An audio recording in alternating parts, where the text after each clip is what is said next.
ಆಚಿ ಮಸಾಲ ಎಂತ ಅಡಿಗೆಯ ರುಚಿಯಾಗೋ ರಹಸ್ಯವು 20 ರೂಪಾಯಿ.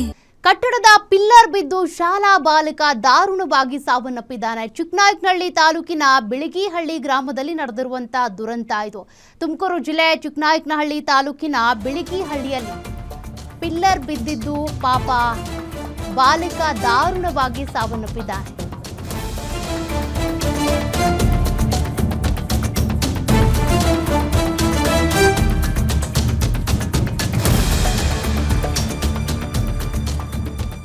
ತುಮಕೂರು ಜಿಲ್ಲೆ ಚಿಕ್ಕನಾಯಕನಹಳ್ಳಿ ತಾಲೂಕಿನ ಬಿಳಿಗಿಹಳ್ಳಿ ಸರ್ಕಾರಿ ಶಾಲೆಯ ವಿದ್ಯಾರ್ಥಿ ಧನುಷ್ ಮೃತಪಟ್ಟಿರುವಂತ ಬಾಲಕ.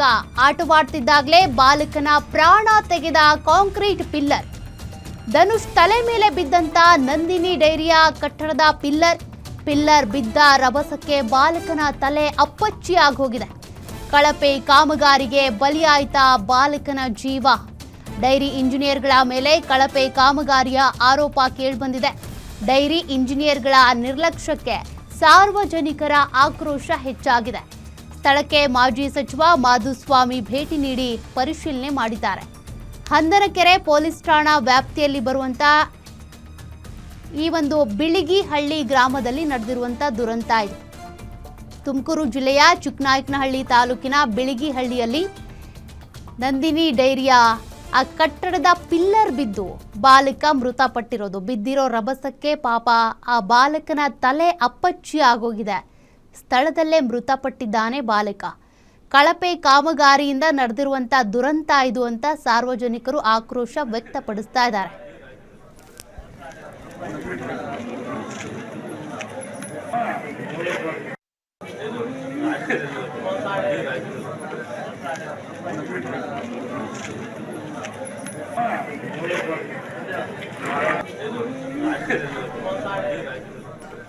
ಸರ್ಕಾರಿ ಶಾಲೆಯ ವಿದ್ಯಾರ್ಥಿ ಧನುಷ್ ಅಂತೇಳಿ ಕಟ್ಟಡದ ಪಿಲ್ಲರ್ ಬಿದ್ದು ದಾರುಣವಾಗಿ ಸಾವನ್ನಪ್ಪಿದ್ದಾನೆ. ಈ ನಂದಿನಿ ಡೈರಿಯ ಕಟ್ಟಡದ ಪಿಲ್ಲರ್ ಏನಿದೆ ಅದು ಬಿದ್ದಿರೋದ್ರಿಂದ ಬಾಲಕ ಮೃತಪಟ್ಟಿರೋದು. ಈ ಕಾಮಗಾರಿ ಏನಿದೆ ಕಳಪೆ ಕಾಮಗಾರಿ, ಹಾಗಾಗಿನೇ ಪಿಲ್ಲರ್ ಬಿದ್ದೋಗಿರೋದು ಅನ್ನೋದು ಸಾರ್ವಜನಿಕರ ಆಕ್ರೋಶಕ್ಕೆ ಕಾರಣವಾಗ್ತಾ ಇದೆ.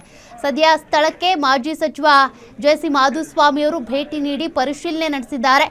ಈ ಒಂದು ನಂದಿನಿ ಡೈರಿ ಏನಿದೆ ಯಾರಿಗೆ ಸೇರಿದ್ದು, ಈ ನಂದಿನಿ ಡೈರಿಯನ್ನ ಕಟ್ಟುವಂತ ಸಂದರ್ಭದಲ್ಲಿ ಯಾವ ಇಂಜಿನಿಯರ್ಗಳು ಸಿಬ್ಬಂದಿ ಇಲ್ಲಿ ಕೆಲಸ ಮಾಡಿದ್ರು ಅದಕ್ಕೆ ಸಂಬಂಧಪಟ್ಟಂತೆ ಈಗ ಪರಿಶೀಲನೆ ಆಗಬೇಕಿದೆ, ತನಿಖೆ ಆಗಬೇಕಿದೆ. ನಿಜಕ್ಕೂ ಇದು ಕಳಪೆ ಕಾಮಗಾರಿಯಿಂದನೇ ಹೀಗಾಗಿರೋದಾ?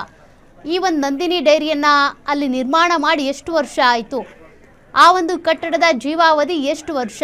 ಅದೆಲ್ಲದ್ರ ಬಗ್ಗೆ ಮಾಹಿತಿ ಸಿಗಬೇಕಿದೆ. ಬಟ್ ಹೋದ ಜೀವ ಅಂತೂ ವಾಪಸ್ ಬರೋದಿಲ್ಲ. ಪಾಪ ಧನುಷ್ ಅನ್ನುವಂಥ ಬಾಲಕ ಸರ್ಕಾರಿ ಶಾಲೆಯ ವಿದ್ಯಾರ್ಥಿ. ಆತ ಆ ಪಿಲ್ಲರ್ ಬಿದ್ದು ತಲೆ ಮೇಲೆ ಬಿದ್ದ ತಕ್ಷಣ ಅಪ್ಪಚ್ಚಿ ಆಗಿ ಮೃತಪಟ್ಟಿರೋದು. ನೋಡಿ, ಪಿಲ್ಲರ್ ಯಾವ ರೀತಿಯಾಗಿ ಪೀಸ್ ಆಗಿದೆ ನೀವು ಗಮನಿಸ್ತಾ ಇದ್ದೀರಿ. ಅದೇ ತುಂಡು ಆ ಬಾಲಕನ ತಲೆ ಮೇಲೆ ಬಿದ್ದಿರೋದು.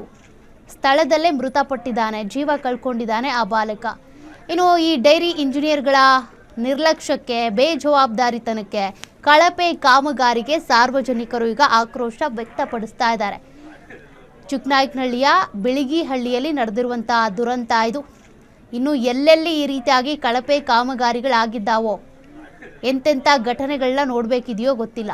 ಅನೇಕ ಶಾಲೆಗಳಲ್ಲೂ ಇಂಥದ್ದೇ ದುರಂತ ಪರಿಸ್ಥಿತಿ. ಹೊರಗಡೆ ನೋಡಿದರೆ ನೋಡಿ, ನಂದಿನಿ ಡೈರಿಯಲ್ಲೂ ಕೂಡ ಹೀಗೆ ಕಳಪೆ ಕಾಮಗಾರಿಯಿಂದಾಗಿ ಕಟ್ಟಡದ ಪಿಲ್ಲರ್ ಬಿದ್ದು ಹೋಗಿದೆ. ಇದರಿಂದಾಗಿ ಪಾಪ ಓರ್ವ ಬಾಲಕ ಮೃತಪಟ್ಟಿರೋದು.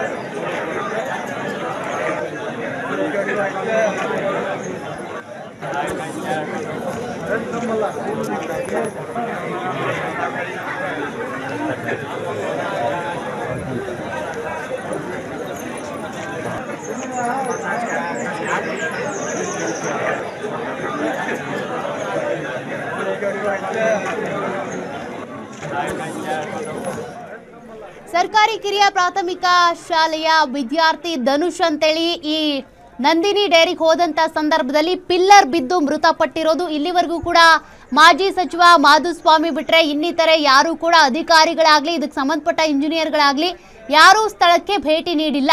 ಹಾಗಾದ್ರೆ ಈ ಒಂದು ಕಾಮಗಾರಿಯನ್ನ ಮಾಡಿಸಿದ್ಯಾರು, ನೇತೃತ್ವ ವಹಿಸಿದ್ಯಾರು? ಈ ಇಂಜಿನಿಯರ್ಗಳಿಗೆ ಈಗ ತರಾಟೆಗೆ ತೆಗೆದುಕೊಳ್ಬೇಕಿದೆ.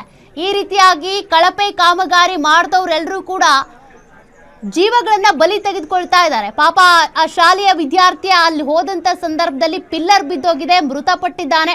ಪೇರೆಂಟ್ಸ್ಗೆ ಯಾರು ಸಾಂತ್ವನ ಹೇಳ್ತಾರೆ? ಈ ಸಾವಿಗೆ ಹೊಣೆ ಯಾರು ಅಂತ.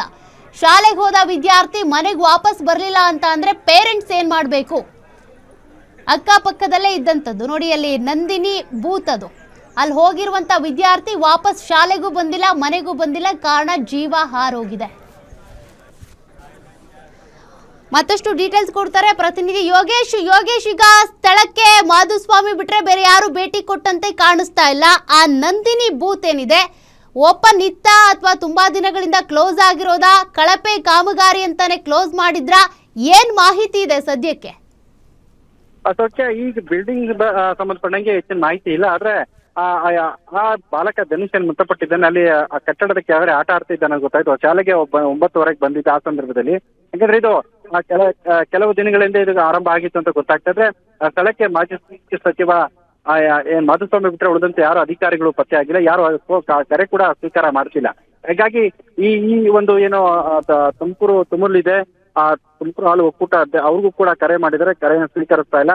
ಈಗ ಸ್ಥಳಕ್ಕೆ ಬರಬೇಕು ಅಂತ ಪಟ್ಟಣಿಸಿದ್ದಾರೆ. ಮತ್ತೆ ಅಲ್ಲೇ ಆ ಪ್ರತಿಭಟನೆ ಕೂಡ ಅಲ್ಲಿ ಸ್ಥಳೀಯರು ಮಾಡ್ತಾ ಇದ್ದಾರೆ. ಅಂದ್ರೆ ಇಲ್ಲಿನ ಶಾಲೆ ಮುಂದೆ ಆಡ್ತಿದ್ದ ಬಾಲಕರು ಅಲ್ಲಿ ಆಟ ಆಡೋ ವೇಳೆ ಈ ದುರ್ಘಟನೆ ನಡೆದಿದೆ. ಈ ಘಟನೆಗೆ ಕಳಪೆ ಕಾಮಗಾರಿ ಕಾರಣ ಅನ್ನೋದು ಸದ್ಯದ ಮಟ್ಟಿಗೆ ಸ್ಥಳೀಯರು ಆರೋಪ ಮಾಡ್ತಾ ಇದ್ದಾರೆ. ಅದೇ ಇನ್ನಷ್ಟು ಮಾಹಿತಿ ಸಿಗ್ಬೇಕಿದೆ. ಯಾಕಂದ್ರೆ ಇಲ್ಲಿ ಈ ಕಟ್ಟಡ ಯಾವಾಗಿಂದ ಆರಂಭ ಆಗಿತ್ತು, ಮತ್ತೆ ಇಲ್ಲಿ ನಿತ್ಯ ಹುಡುಗರು ವಿದ್ಯಾರ್ಥಿಗಳು ಆಟ ಆಡ್ತಿದ್ರ ಅಥವಾ ಶಾಲೆಯಲ್ಲಿ ಆವರಣದಲ್ಲಿ ಜಾಗ ಇರ್ಲಿಲ್ಲ ಅನ್ನೋದು ಗೊತ್ತಾಗಬೇಕಾಗಿದೆ.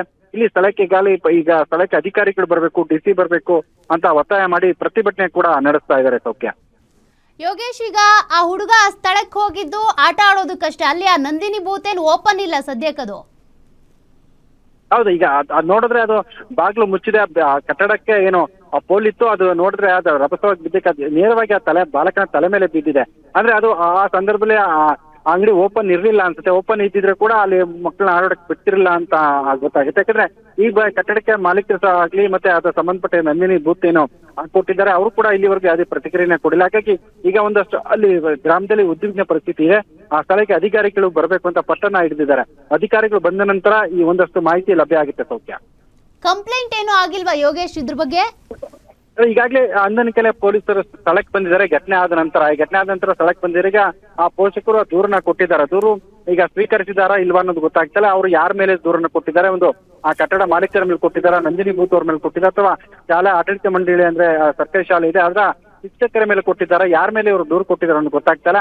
ಈಗ ಒಂದಷ್ಟು ಗೊಂದಲದ ಇರೋದ್ರಿಂದ ಸ್ಪಷ್ಟವಾಗಿ ಚಿತ್ರಣ ಸಿಗ್ತಾ ಇಲ್ಲ. ಒಂದ್ ಸ್ವಲ್ಪ ಆದ ನಂತರ ಮಧ್ಯಾಹ್ನದ ಬೆಳಿಗ್ಗೆ ಈ ಸಂಪೂರ್ಣವಾಗಿ ಸಮಗ್ರ ಮಾಹಿತಿ ಸಿಗುತ್ತೆ. ಸೌಖ್ಯ. ಓಕೆ, ಥ್ಯಾಂಕ್ ಯು ಯೋಗೇಶ್ ಡೀಟೇಲ್ಸ್ಗೆ. ಚಿಕ್ಕನಾಯಕನಹಳ್ಳಿಯಲ್ಲಿ ನಡೆದಿರುವಂತ ಆ ಭಾಗದಲ್ಲಿ ಬರುವಂತ ಬಿಳಿಗಿ ಹಳ್ಳಿಯಲ್ಲಿ ಈ ನಂದಿನಿ ಡೈರಿ ಏನಿದೆ ಅದರ ಪಿಲ್ಲರ್ ಬಿದ್ದು ಮೃತಪಟ್ಟಿರುವಂತಹ ಬಾಲಕ, ಆಕ್ರೋಶ ಹೆಚ್ಚಾಗ್ತಾ ಇದೆ. ಬಟ್ ಯಾವ ಅಧಿಕಾರಿಗಳು ಕೂಡ ಇತ್ತ ಸುಳಿತಾ ಇಲ್ಲ. ಒಂದು ಪ್ರಾಣ ಪಕ್ಷಿ ಹಾರೋಗಿದ್ರು ಕೂಡ ಯಾರಿಗೂ ಇತ್ತ ಗಮನ ಹರಿಸುವಂತ ಒಂದು ಜವಾಬ್ದಾರಿ ಆಗಲಿ, ಗಮನ ಹರಿಸಬೇಕು ಅನ್ನುವಂಥ ಒಂದು ಮಾನವೀಯ ಕಾಳಜಿ ಯಾವುದೂ ಕೂಡ ಇಲ್ಲಿ ಕಾಣಿಸುವಂತೆ ಇಲ್ಲ.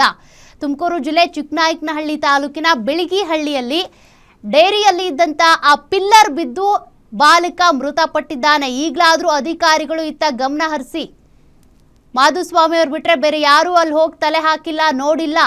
ಯಾವಾಗ ಈ ಕಟ್ಟಡ ಕಾಮಗಾರಿ ಆಗಿದ್ದು, ಎಷ್ಟು ಖರ್ಚು ಮಾಡಿದ್ದಾರೆ, ಎಷ್ಟು ಕಳಪೆ ಕಾಮಗಾರಿ ಆಗಿದೆ, ಇದ್ರ ಹೊಣೆ ಯಾರು ಹೊತ್ಕೊಳ್ತಾರೆ? ಶಾಲೆಗೆ ಹೋದ ಮಗ ಮನೆಗೆ ವಾಪಸ್ ಬಂದಿಲ್ಲ ಅಂತ ಅಂದರೆ ಪೋಷಕರಿಗೆ ಏನು ಮಾಡಬೇಕು? ಇದಕ್ಕೆ ಸಂಬಂಧಪಟ್ಟಂತೆ ಕಂಪ್ಲೇಂಟ್ ಕೊಟ್ಟಿದ್ದಾರಂತೆ, FIR ಆಗಿದೆಯಾ ಇಲ್ವಾ ಅದ್ರ ಬಗ್ಗೆ ಏನೂ ಕೂಡ ಮಾಹಿತಿ ಇಲ್ಲ. ಆ ಬಾಲಕನ ಸಾವಿಗೆ ಹಾಗಾದರೆ ಜವಾಬ್ದಾರಿ ಹೊತ್ಕೊಳ್ಳೋರು ಯಾರು? ನೈತಿಕ ಹೊಣೆ ಯಾರು ಹೊತ್ಕೊಳ್ತಾರೆ ಅಂತ. ಆಟ ಆಡೋದಕ್ಕೆ ಹೋದ ಸಂದರ್ಭದಲ್ಲಿ ಈ ರೀತಿಯಾಗಿ ಪಿಲ್ಲರ್ ಬಿದ್ದು ಹೋಗಿದೆ. ಯಾವ ಮಟ್ಟಕ್ಕೆ ಕಾಮಗಾರಿ ಮಾಡಿದ್ರಿ ಅಂತ, ಆ ಪಿಲ್ಲರ್ ಬಿದ್ದೋಗೋ ಮಟ್ಟಕ್ಕೆ. ಆ ನಂದಿನಿ ಡೈರಿಯನ್ನ ಕಟ್ಸಿದ್ಯಾರು, ಜೊತೆಗೆ ಆ ಮಾಲೀಕರು ಯಾರು, ಅಲ್ಲಿ ಇಂಜಿನಿಯರ್ಸ್ಗಳು ಯಾರು ಕೆಲಸ ಮಾಡಿದ್ರು, ಅದ್ರ ಬಗ್ಗೆ ಈಗ ಸದ್ಯಕ್ಕೆ ಮಾಹಿತಿ ಸಿಗಬೇಕಿದೆ. ಆ ಪಿಲ್ಲರ್ ಬಿದ್ದ ರಭಸಕ್ಕೆ ಪಾಪ ಬಾಲಕನ ತಲೆ ಚಚ್ಚೋಗಿದೆ, ಅಲ್ಲೇ ಸಾವನ್ನಪ್ಪಿದ್ದಾನೆ, ಅಪ್ಪಚ್ಚಿ ಆಗೋಗಿದೆ. ಈ ರೀತಿಯಾಗಿ ಸಾವುಗಳು ಏನಾಗ್ತವೆ ನಮ್ಮ ರಾಜ್ಯದಲ್ಲಿ ಅನೇಕ ಕಡೆ ಇಂಥ ಪರಿಸ್ಥಿತಿ ನಾವು ಗಮನಿಸ್ತಾನೆ ಇದ್ದೀವಿ. ಇದು ನಂದಿನಿ ಡೈರಿ ಆದರೆ ಶಾಲೆಗಳಲ್ಲಿನೇ, ಶಾಲೆಗಳ ಕಳಪೆ ಕಾಮಗಾರಿ ಇರ್ಬೋದು, ಅನೇಕ ವರ್ಷಗಳಿಂದ ಶಿಥಿಲಗೊಂಡಿರುವಂಥ ಕಟ್ಟಡಗಳಿರ್ಬೋದು, ಆಗಾಗ ಬಿದ್ದೋಗ್ತಾನೆ ಇರುತ್ತೆ. ಮೇಲ್ಚಾವಣಿ ಕುಸಿತಾಗಿ ಎಷ್ಟೋ ಮಕ್ಕಳು ಸಾವನ್ನಪ್ಪಿದ್ದಾರೆ. ಬಟ್ ಯಾರೂ ಗಮನ ಹರಿಸ್ತಾ ಇಲ್ಲ. ಶಿಕ್ಷಣಕ್ಕೆ ಒತ್ತು ಕೊಡಬೇಕು ಅಂತಾರೆ ನಿಜ, ಆದರೆ ಸರ್ಕಾರಿ ಶಾಲೆಗೆ ಹೋಗುವಂಥ ಮಕ್ಕಳ ಪರಿಸ್ಥಿತಿ ಹೆಂಗಿದೆ? ಶಾಲೆ ಕಟ್ಟಡಗಳು ಸರಿ ಇದೆಯಾ? ಸಿಬ್ಬಂದಿ ಕೊರತೆ ಇದೆಯಾ? ಅದ್ಯಾವುದ್ರ ಬಗ್ಗೆನೂ ಯಾರೂ ಗಮನ ಹರಿಸ್ತಾ ಇಲ್ಲ. ಈಗ ಈ ಸಾವಿಗೆ ಹೊಣೆ ಯಾರು?